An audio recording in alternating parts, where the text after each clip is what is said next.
Namaste, Mr. Trump. I love you, I love your wife, and I love your clan. I formally declared verbal war on you yesterday, and I know that you're a smart businessman, and smart people have read The Art of War by Sun Tzu. It requires that you know your enemy. And since you don't know me from Adam, I'm going to have to fill in the details quickly and easily for you. But this is going to be most uncomfortable for me. Mr. Trump, I'm going to be brutally honest with you about who I am, in the hopes that one of these days you'll be brutally honest with yourself about who you are. Now, I'm going to say some things that I did not ever wish to confess on video. I didn't want my kids to know, didn't want my family and friends to know, but you forced my hand. I don't know that I'll be able to look at the camera very much during this because I'm not real thrilled about parts of it. But, hey, I do promise you some laughter at the end. How about that? So, let's get through the tough part, then we'll get to the laughter. I am neither the best of men nor the worst of men. I was raised a battered child by the son of racists and bigots. My grandfather was in the KKK in Oklahoma. My mother, well, that all changed for me when I was 16, and let's start at the beginning. I was very young when I was born. When my father went back to the Korean War for the second time, my mother's fears for him were taken out in beatings on me. They began, innocently enough, sitting in the corner, then whippings, then a leather belt type spanking on my jeans. Those evolved into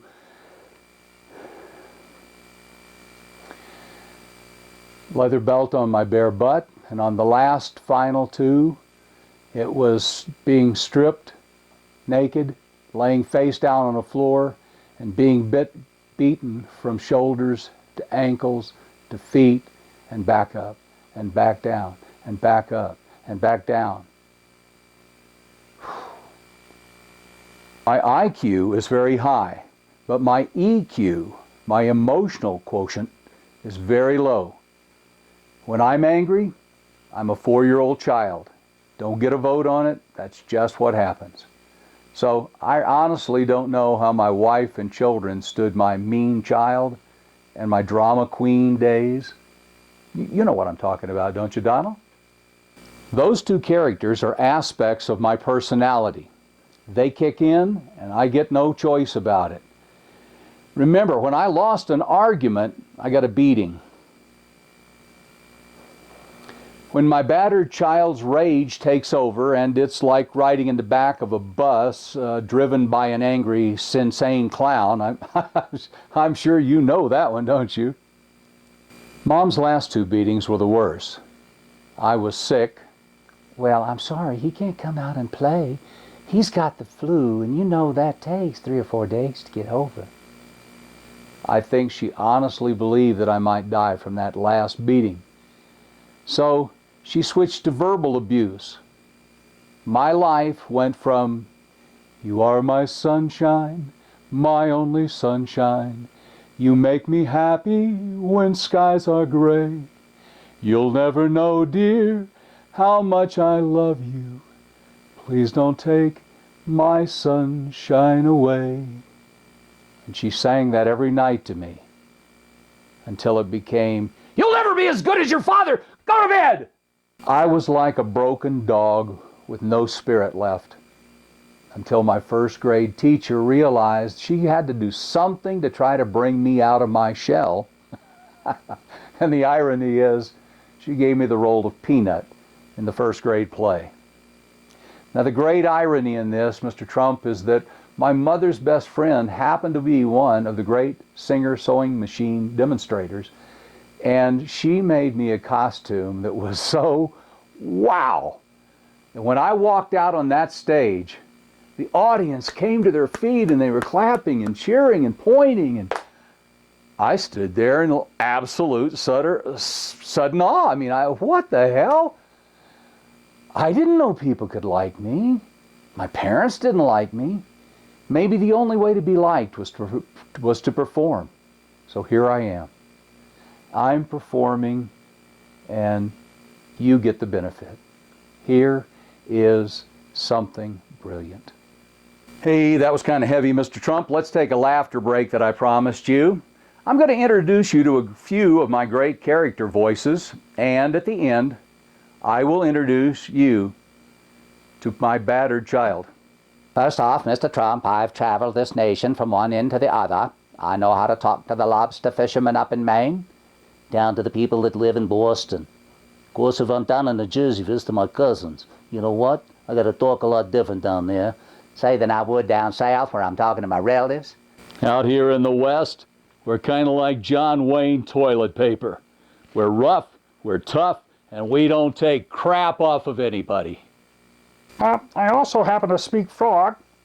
Or I can be a Liverpudlian if you'd like. That's a person who lives in Liverpool, England. Hey, Dunny, let me ask you a question. Do you happen to remember Gabby Hayes, Roy Rogers' sidekick? What the hell do you mean you're a Walter Brennan fan? Gabby Hayes talked way down here. Walter Brennan talked way up here. As Catherine Hepburn began to grow older, her voice began to crack. Peter Lorre, however, was my favorite voice of all time. This man had the most unusual accent. He could say anything, and people were just fascinated to listen to what he had to say. Arnold Schwarzenegger is currently my greatest hero, but you Americans mispronounce his name. It is Arnold, not Schwarzenegger. It is Arnold Schwarzenegger. Schwarzen, black, Egger, farmer. He is a black farmer, you understand? But if you're looking for someone to pump up your image, Arnold will try. Do or do not do? There is no try. And now, meet my friend Quasi.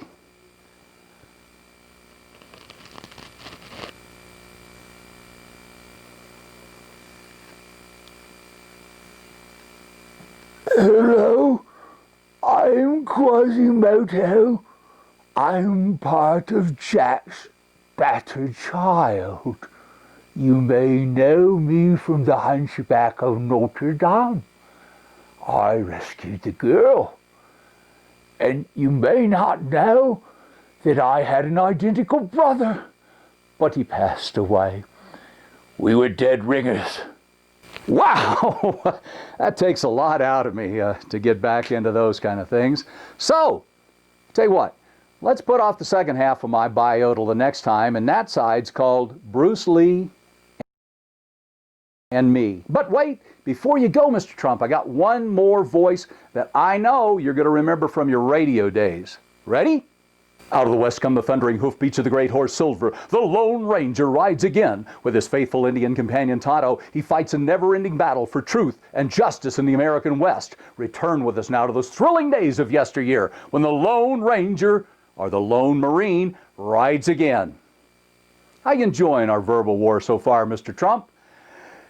I'm disappointed you haven't Twittered me back. Can you not get permission from your handlers? But thank you, sir. I hope you have a wonderful evening with your wife and the clan.